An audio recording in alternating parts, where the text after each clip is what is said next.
Vítejte u dalšího pokračování podcastu Red Button kniha měsíce. Dneska tady s námi sedí a stále ještě relativně čerstvá, já nevím, jak dlouho se může říkat, členka Red Buttonu, která ale už poblíž sítě už se pohybovala další dobu, Bea Brosková. A nemá teda sebou knížku, minimálně ne fyzicky, ale má ji sebou v hlavě, tak řekni nám, co bude tvoje kniha měsíce. Ďakujem, že môžem tu teda byť, áno, stále čerstva, lebo som sa pridala v lednu tohto roku, takže to ešte považujem, že ten prvý rok je čerstvé. No a ja som teda knižku nedoniesla fyzicky, lebo ju mám ako v Kindle, tak je to knižka, ktorá v angličtine sa nazýva Speed of Trust a v češtine to vyšlo pod názvom Dôvera a je tam nejaký dovetek, ja som to čítala teda v angličtine a držala by som sa asi aj tej angličtiny, pretože to Speed of Trust má ten význam, akoby tá rýchlosť tej dôvery, ktorú napísal Covey, ale nie je to ten Covey, ktorý napísal 7 návykov. Je to Matoucí. Je to Matoucí, ale je to jeho syn. Takže tady to je moja knižka mesiaca. A to je, oni jsou ještě dokonce snad Steven a Stephen, je to možný, jak se jmenují? Oni jsou obaja Stevenovia, akorát, že jeden je MR a druhý je iba M, myslím, něco také. Alebo len R. Takže hledejte podle názvu knížky, ne podle autora, bude to jistější. Jo. Keď zadáte Covey a Dôvera, tak vám to stejne vyjede, tak je to dobrý. A proč zrovna tahle knížka?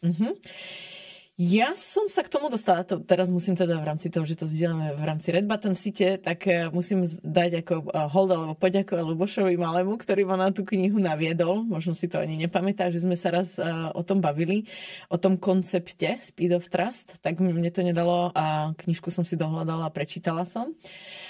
Covey tam vlastne vysvetľuje v skratke, aby som to priblížila poslucháčom, a aká je cena dôvery, že dôvera je dokonca niečo, čo je merateľné, že je to aspekt, ktorý sa dá ako rozvíjať a je to niečo, čo vlastne v biznise by sme tomu mali venovať akoby tú pozornosť, pretože čím je viacej dôvery medzi ľuďmi, tým to zrýchľuje veci a zlacňuje, akože nás to tolik nestojí. Naopak, keď tam tá dôvera chybí, tak všetko dlho trvá, micromanagement si môžeme predstaviť a zároveň to stojí mnohem víc peniaz. Takže ako z pohľadu biznisu by sme mali aj sledovať, akú úroveň dôvery máme medzi jednotlivcami, medzi tímami, aj v rámci celej organizácie a pak i smerem ako do spoločnosti vôbec, ako nielen medzi tými, čo sú naši zákazníci, ale celkovo ako pôsobíme v tej spoločnosti. Takže on to popisuje takých 5 vln akoby tej dôvery. Začína od seba, vôbec seba dôvera, potom tá medziľudská, individuálna, medzi dvomi ľuďmi, tímová, organizačná a tá spoločenská. A stavia to na 4 takých jadrách, ktoré popisujú, že vlastne dôvera je kombinácia charakteru a schopnosti. Takže popisuje tam, že to začína od, teraz dúfam, že si na všetko dobre spomeniem, a že je tam otázka vlastne teda mojej nejakej integrity, čo sú ako hodnoty, ako to žijem sama so sebou, potom je tam zámer, a je tam, to sú teda tie charakterové veci a potom z pohľadu tých schopností je vlastne vôbec akoby tie moje dovednosti a výsledky.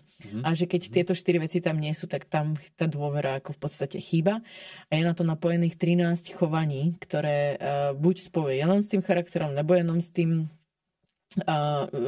s tými schopnosťami alebo v podstate schopnosti, dovednosti alebo niektoré sú prepojené. No proste má tam 13 tých chování, na ktorých to dokážeme akoby odmerať. A mňa tá kniha zaujala práve kvôli tomu, že o tej dôvere sa často bavíme aj s klientami medzi týmami a máme pocit, že to je niečo nehmatateľné. A on tomu dal tú hmatateľnosť. A ešte doplním možno poslednú vec. Som ukecaná však. O tom sme tady. Tak on tam má aj vyložené ako dotazničky, kde si vy môžete sami zmerať tú svoju vlastnú sebadôveru a ako ste na tom s tými 4 jadrami. Ale je tam aj dotazník, ktorý vlastne môžete nechať ostatným vyplniť. Ako oni vás vnímajú na tej nejakej škále vždycky. A vzťahuje sa to k tým 13 chovaniam. A to používam potom aj s klientami ako určitú formu spätnej väzby, alebo otvára nám tú diskusiu na tú spätnú väzbu. Že ľudia sa často, aspoň tá moja skúsenosť, možno to máš podobne u tých klientov, boja práve o tej spätnej väzbe hovoriť, alebo si ju vôbec aj boja sa ju dávať. A tu nám to poskytuje nejaký základ, kde ja im ukážem, OK, v tomto chovaní máte naozaj nízke hodnotenie, v tomto máte vysoké. Čo môžete robiť preto, aby ste zvýšili to nízke? A to ostatní dávajú v tej chvíli už konkrétne príklady a najednou to jde. No, takže aj preto mi príde tá knižka ako vlastne celkom dobre uchopiteľná. Moje zkušenost tady s tím cvičením právě na těch 13 chování důvěry, tak je tak, že to velmi zjednodušuje, praktičňuje nebo dělá praktičtější ten výstup, ale zároveň tím, že tam se jde docela jako do hloubky a vlastně často pro lidi, kteří pak z toho vychází jako velmi nedůvěryhodní, tak je velmi jako silný, hluboký a těžký to cvičení. Máš podobnou zkušenost, jako narážíš na to, že se tam jako fakt jde až na dřeň v některých věcech?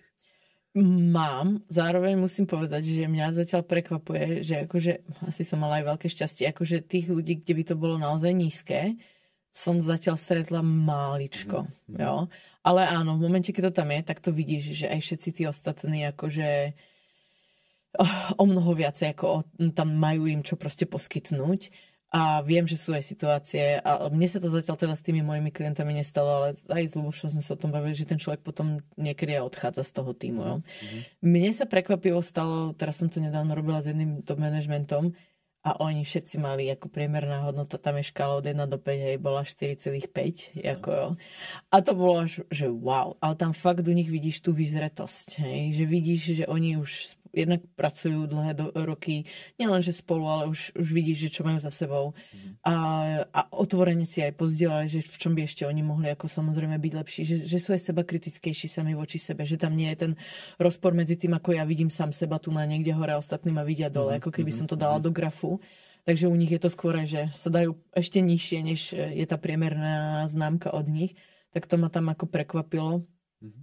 Ale sú potom zaujímavé dáta, neviem, ako ty máš skúsenosť s tým, a to zatiaľ nechcú moc zdieľať, popravde, oni medzi sebou, ale vidíš tam, dokážeš vyťahať ako tie korelácie, že treba my dvaja si dáme veľmi nízke hodnotenie navzájom, ale oni to nechcú vidieť, akože oni nechcú vedieť, kto si dal navzájom to nízke hodnotenie, oni chcú vidieť len ten priemer, hej.